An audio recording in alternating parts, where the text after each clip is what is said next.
जनमानस अमृत में आप सभी का स्वागत है।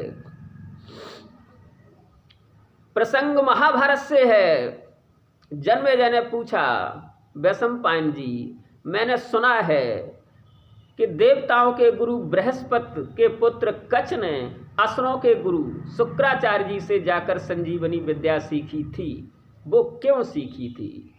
उस दौरान उसका कई बार वध भी हुआ, ये भी मैंने सुना है। वो जीवित कैसे हुआ, ये रहस्यमयी कथा आप मुझे सुनाएं। वैशंपायन जी ने कहा, जन्मेजय महाराज, आय और बल को बढ़ाने वाली ये बड़ी पवित्र कथा आपने पूछी है, आप इसे सुनिए। एक बार चराचर प्राणियों सहित समस्त त्रिलोकी पर अधिकार को लेकर देवताओं में और असुरों में युद्ध छिड़ गया कि इस त्रिलोकी पर किसका अधिकार होगा। देवता अपना अधिकार चाहते थे, असुर अपना अधिकार चाहते थे, दोनों में युद्ध छिड़ गया।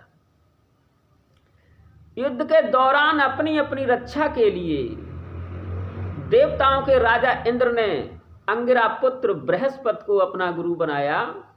असुरों के राजा बृहस्पति ने शुक्राचार्य जी को अपना गुरु बनाया और दोनों में युद्ध छिड़ गया। वो युद्ध जन्मेजय महाराज बड़ा भयानक हुआ, जैसा कि देवताओं और असुरों में होता रहा है। जब इन दोनों को युद्ध होता है तो बड़ा मायावी, बड़ा विचित्र होता है। देवता जिन असुरों को मारते हैं, असुरों के गुरु शुक्राचार्य जी उसे अपनी विद्या से जीवित कर देते हैं। जिस जिस असुर को देवता मारते हैं, शुक्राचार्य जी संजीवनी विद्या के प्रभाव से उन असुरों को जीवित करके पुनः युद्ध में भेज देते हैं। इस तरह असुरों का प्रभाव बढ़ता जा रहा था। असुर जिन देवताओं को मारते थे, देवताओं के गुरु बृहस्पति जी उन्हें जीवित नहीं कर पाते थे, क्योंकि बृहस्पति वो संजीवनी विद्या नहीं जानते थे। इस तरह काफी दिन युद्ध चलते हो गया। देवताओं के राजा इंद्र बड़े परेशान हो गए कि इस युद्ध को कैसे जीता जाए। असुर कम नहीं हो रहे, देवता कम होते जा रहे हैं। ये बड़ी विचित्र बात है।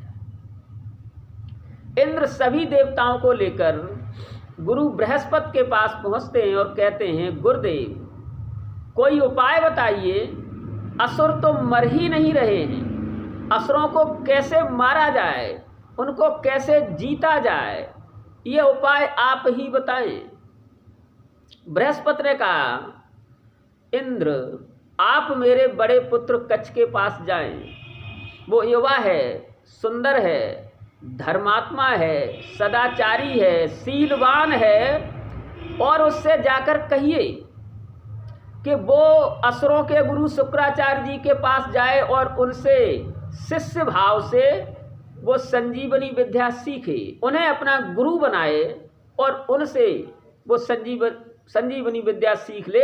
इस तरह वो संजीवनी विद्या देवलोक में आ सकती है और हम असुरों पर विजय प्राप्त कर सकते हैं।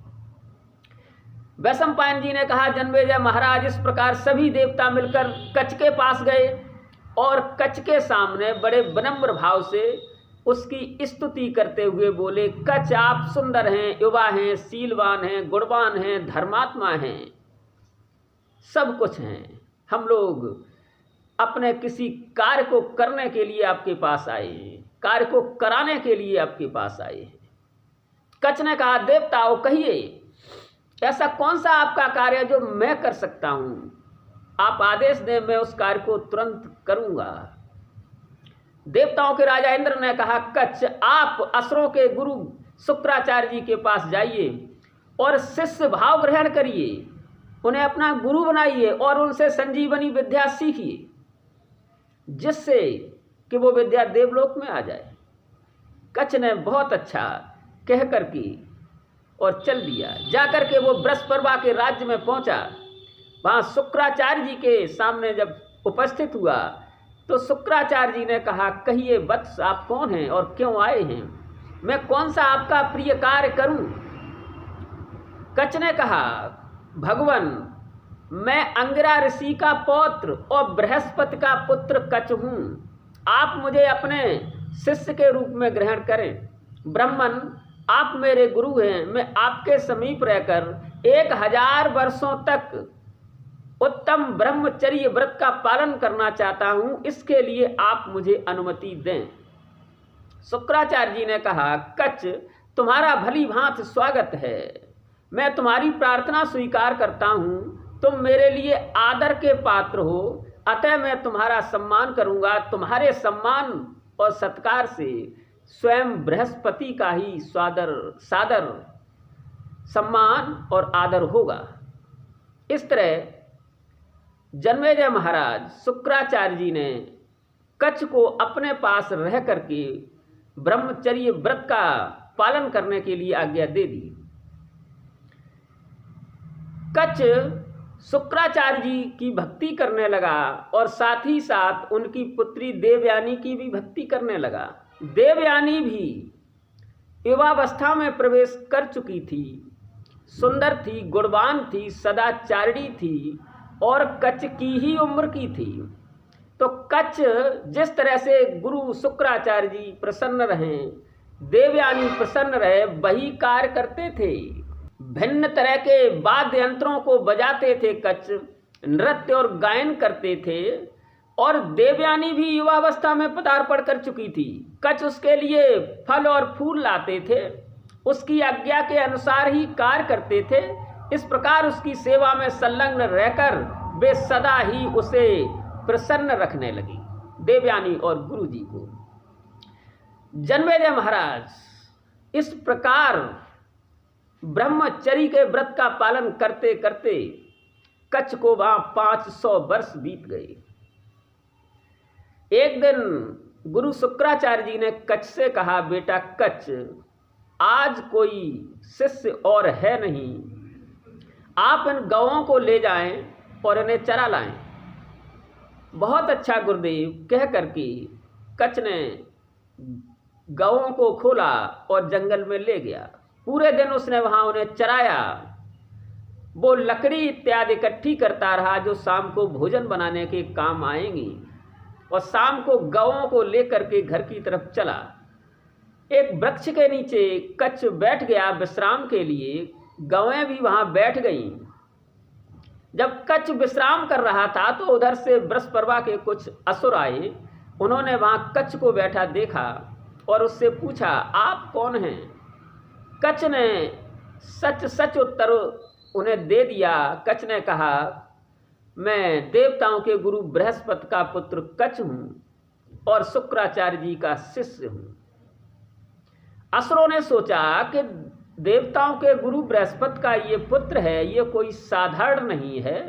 हो सकता है कि ये गुरु जी से संजीवनी विद्या सीख ले और वो देवलोक में पहुंच जाए, तो देवताओं से लड़ना आसान नहीं होगा, इसलिए इसे ही रास्ते से हटा देना चाहिए। संभव है यह इसीलिए आया होगा। यह सोच करके उन असुरों ने कच का वध कर दिया, उसे मार दिया। जन्मेजय महाराज उसे मार करके उसके शरीर के टुकड़े किए और कुत्तों को खिला दिया। ऐसा करके वे असुर चले गए और गायें शाम के समय घर वापस लौटी। जब गायें अकेली लौटी, कच नहीं लौटा, तो शुक्राचार्य की बेटी देवयानी को चिंता हुई कि कच क्यों नहीं लौटा, क्योंकि उसके साथ रहते रहते देवयानी भी कच से प्रेम करने लगी थी। उसने अपने पिता से जाकर कहा, पिता, गायें लौट आई हैं, शाम हो चुकी है और कच अभी वापस नहीं आया, क्या कारण है आप पता लगाइए। ऐसा तो नहीं है कि कच को किसी ने मार दिया हो या वो किसी कारण से स्वयं ही किसी घटना का शिकार हो गया हो। शुक्राचार्य ने अपनी संजीवनी विद्या को पढ़ा और कच का नाम पुकारा, तो जन्मेजय महाराज, वो संजीवनी विद्या का कमाल था कि कच उन कुत्तों के पेट फाड़कर बाहर निकल आया और थोड़ी ही देर में गुरुजी के सामने प्रकट हो गया। गुरुजी ने कहा, बेटा कच, आपने इतना विलंब कैसे किया? इतनी देर से क्यों आई? कच्छ ने कहा, गुरुदेव, जब गांवों को लेकर के मैं लौट रहा था, रास्ते में एक पेड़ के नीचे विश्राम करने बैठ गया तो कुछ असुरों ने मुझसे पूछा कि कौन हो। मैंने उन्हें बता दिया और उन्होंने मेरा वध करके टुकड़े करके शरीर के कुत्तों को खिला दिया। आप मेरे गुरु हैं, पिता तुल्य हैं। आपने मेरे ऊपर कृपा की जो मुझे पुनः संजीवनी विद्या के माध्यम से जीवित कर दिया। शुक्राचार्य जी को दुख हुआ कि उनके शिष्य को असुरों ने मारा, लेकिन कोई बात नहीं, क्रम आगे चलने लगा। कच्छ आश्रम में रहने लगा और कच्छ को गुरुजी कम से कम बाहर जाने देते। एक बार आश्रम में लकड़ी नहीं रही तो गुरुजी ने कहा, बेटा कच्छ लकड़ी लेकर आओ जंगल से। तो कच्छ लकड़ी लेने जाता है तो असुर घात लगाए बैठे थे। उन्होंने कच्छ को देखा और पुनः उसे पकड़कर मार डाला, उसके शरीर के टुकड़े किए और समुद्र में बहा दिया। वैशंपायन जी ने कहा, जन्मेजय महाराज, जब शाम हो गई, भोजन का समय हो गया और कच्छ लकड़ी लेकर अभी तक नहीं लौटा था तो देवयानी को चिंता हुई। काफ़ी देर तक उसने इंतजार किया और फिर भी जब कच्छ नहीं लौटा तो वह अपने पिता शुक्राचार्य जी से बोली, पितृदेव, शाम हो चुकी है, भोजन का वक्त हो चुका है, लेकिन कच्छ जो लकड़ी लेने गया था वो अभी नहीं लौटा। क्या कारण है? ऐसा तो नहीं कि पहले जैसी कोई घटना उसके साथ घट गई हो। आप देखिए, पता लगाइए। शुक्राचार्य जी ने ध्यान में देखा तो समझ गए कि उसके साथ घटना हुई है। उन्होंने पुनः उस संजीवनी विद्या का स्मरण किया, उसे पढ़ा और उसे पढ़ करके जब कच्छ का नाम पुकारा तो कच्छ उस समुद्र में से निकलकर दौड़ता हुआ गुरुजी के पास आ गया। प्रणाम करके सामने खड़ा हो गया। गुरुजी ने कहा, बेटा क्या बात हुई तुम्हारे साथ? आज इतना विलंब क्यों हो गया? कच्छ ने कहा, गुरुदेव, कुछ असुर जो हैं वो मुझे मार डालना चाहते हैं, वो मुझे जीवित नहीं देखना चाहते। जिन असुरों ने मुझे पहले मारा था उन्होंने ही मुझे आज भी मारकर मेरे शरीर के टुकड़े करके आप मुझे जीवित न कर सके इसलिए मुझे समुद्र में बहा दिया। लेकिन आप मेरे पितृतुल्य हैं, गुरु हैं। ये आपकी संजीवनी विद्या का ही कमाल था जो आपने मुझे जीवित कर दिया और मैं आपके सामने खड़ा हूँ। देवयानी को दुख हुआ, शुक्राचार्य को भी आश्चर्य हुआ, लेकिन कोई बात नहीं, क्रम आगे चलता रहा। कच्छ शुक्राचार्य के आश्रम में रह करके ब्रह्मचर्य व्रत का पालन करता रहा। एक दिन शुक्राचार्य की बेटी देवयानी ने कहा कच्छ से कि कच्छ, हमारी पूजा के लिए आज फूल नहीं है, आप फूल ले आएं। कच्छ देवयानी के लिए फूल लेने गया। असुरों ने देखा कि गुरुजी ने फिर से जीवित कर लिया। अब कोई ऐसा उपाय किया जाए, इस तरह से कच्छ को मारा जाए जो गुरुजी भी, शुक्राचार्य जी भी इसे जीवित न कर पाएं।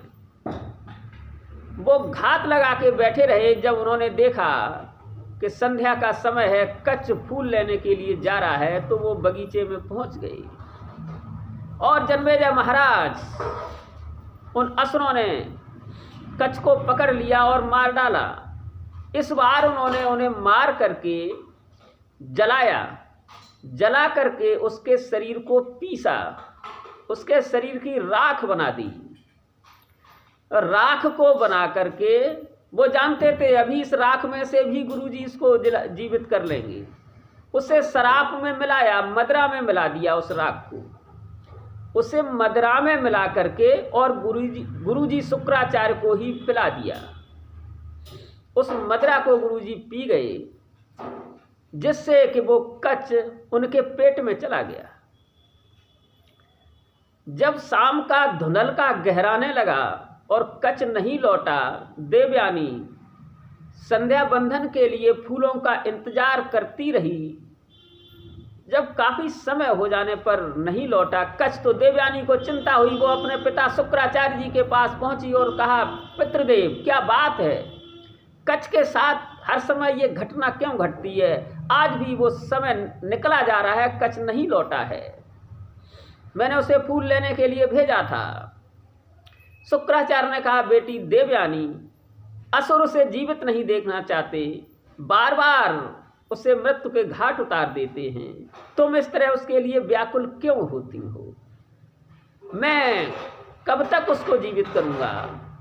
देवयानी ने कहा, पिताजी आप कच का पता लगाइए, अगर मार दिए गए हैं तो उन्हें जीवित करिए, क्योंकि मैं कच के बगैर जीवित नहीं रह सकती। शुक्राचार्य जी ने अपनी बेटी के हट को देखा और संजीवनी विद्या को पढ़ा और कच का नाम पुकारा कि बेटा कच कहाँ हो, जल्दी मेरे पास आइए। जैसे ही संजीवनी मंत्र पढ़ा और उसे पुकारा तो कच, जन्मेजय महाराज, उनके पेट में कच जीवित हो गया। जो मदरा के साथ पेट में चला गया था, कच वहां जीवित हो गया। उसने उनके अंदर से, पेट में से आवाज दी, गुरुजी मैं आपके ही अंदर हूं, मैं आपके उदर में बैठा हूं, अब मैं बाहर कैसे आऊं? मैं आपका पेट फाड़ कर ही बाहर आ सकता हूं, अगर ऐसा करूंगा तो गुरु हत्या लग जाएगी मुझे। मैं आपका पेट फाड़ना नहीं चाहता और आपके पेट में अब मुझे यहाँ कष्ट हो रहा है। शुक्राचार्य जी ने देखा, जन्मेजय महाराज ये अद्भुत कहानी, अद्भुत कथा सुनिए। शुक्राचार्य जी ने जब सुना कि मेरे उदर के अंदर से ही ये बोल रहा है, तो कहा, बेटा कच आप मेरे उदर में कैसे पहुंचे? ये बताइए, किस रास्ते से मेरे उदर में पहुंचे?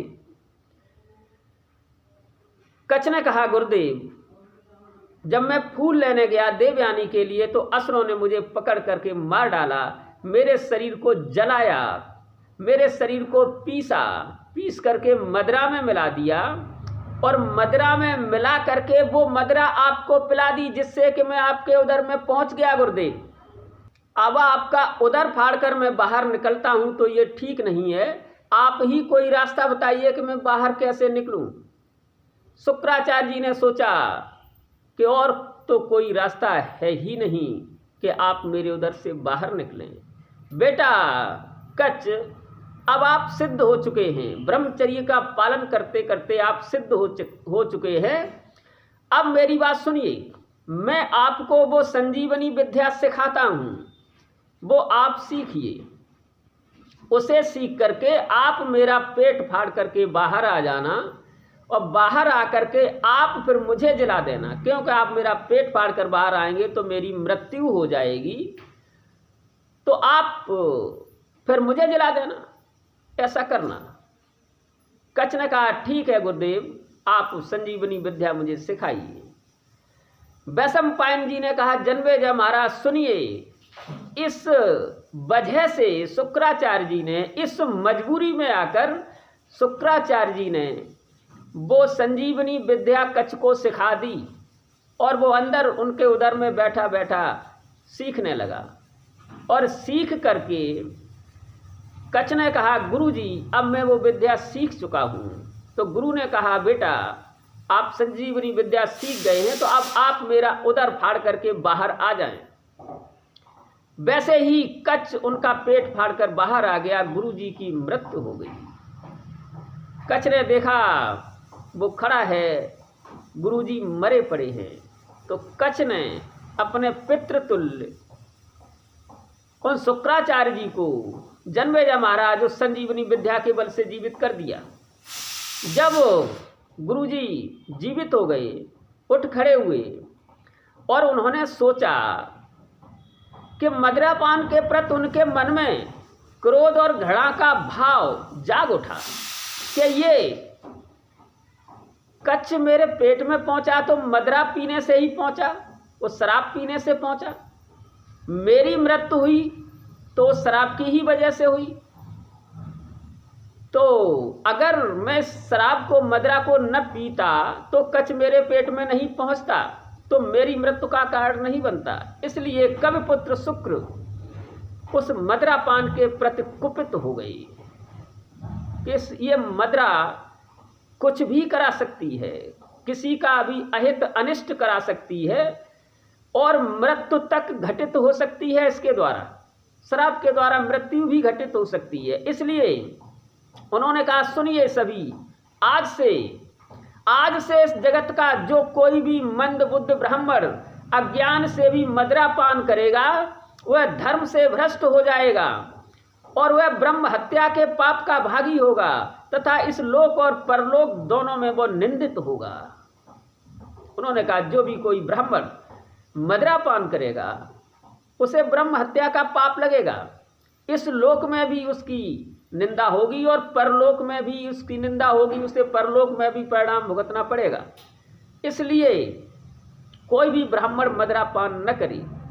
यहाँ सिर्फ ब्राह्मण की ही बात नहीं है, मदिरा जितना ब्राह्मण को नुकसान पहुंचा सकती है उतना ही अन्य व्यक्तियों के लिए, वो सभी व्यक्तियों के लिए है, सभी के लिए, धरती के जो मनुष्य हैं सबके लिए ही ये कहा शुक्राचार्य जी ने कि मदिरा पान से कुछ भी घटना हो सकती है, मृत्यु भी घटित हो सकती है, जैसे कि उनकी मृत्यु हो गई थी। उन्होंने कहा, वो तो कच्छ ने जीवित कर दिया, इसलिए मैं जीवित हुआ संजीवनी विद्या के बल से। कच्छ नहीं चाहता तो मैं जीवित नहीं हो सकता था। इसलिए मदिरा पान कोई ब्राह्मण, कोई मनुष्य न करे, क्योंकि उससे कुछ भी घटना घटित हो सकती है। शुक्राचार्य जी ने आगे कहा, धर्मशास्त्रों में ब्राह्मण धर्म की जो सीमा निर्धारित की गई है उसी में मेरे द्वारा स्थापित की हुई यह मर्यादा भी रहे। जो ब्राह्मणों के लिए मर्यादाएं हैं उसमें ये भी मेरी मर्यादा रहे, ये भी जोड़ दी जाए कि कोई ब्राह्मण शराब न पिए, मदिरापान न करे।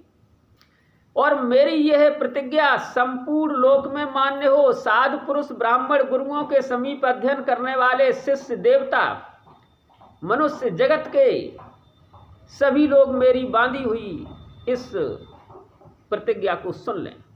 यह सबके लिए कह दिया, मनुष्यों के लिए, देवताओं के लिए, समस्त जगत के लिए कह दिया कि कोई भी मदिरापान न करे। ऐसा कह करके उन्होंने असुरों को फटकारा, जिन्होंने उसे बार बार मृत्यु के मुंह में पहुंचाया था कि आप मेरे शिष्य को मार डालना चाहते हैं, ऐसा आगे से आपको उचित नहीं होगा, अगर ऐसा किया तो मैं आपके राज्य को छोड़कर चला जाऊंगा। असुर चले गए वहां से, गुरुजी ने उसे गले लगा लिया। इस तरह जन्मेजय महाराज वो संजीवनी विद्या सीख गया और धीरे धीरे करते हुए उसके 1000 वर्ष भी वह पूरे हो गए। अब उसने शुक्राचार्य जी से आज्ञा मांगी, गुरुदेव अब मुझे घर जाने की आज्ञा दें। गुरुजी ने कहा, बेटा बिल्कुल, आप सीख चुके हैं, ब्रह्मचारी हो चुके हैं, आप घर जाइए। जब वो कच्छ घर जाने लगा तो शुक्राचार्य की बेटी देवयानी ने उससे कहा, कच्छ आपने मेरी बड़ी भक्ति की है, आपकी भी मैंने भक्ति की है, अब आप मेरा पाण ग्रहण करें, मेरा वरण करें, मुझसे विवाह करें। कच्छ ने कहा, देवयानी मैंने आपको पूजनीय समझ करके आपकी भक्ति की है, मैं आपका वर्ण नहीं कर सकता क्योंकि आप मेरी गुरु पुत्री हैं। देवयानी ने कहा, कच्छ आपको 3 बार असुरों ने मारा और आप मेरी ही वजह से 3 बार जीवित हुए, नहीं तो जीवित नहीं हो सकते थे, इसलिए आप मेरा वरण करें।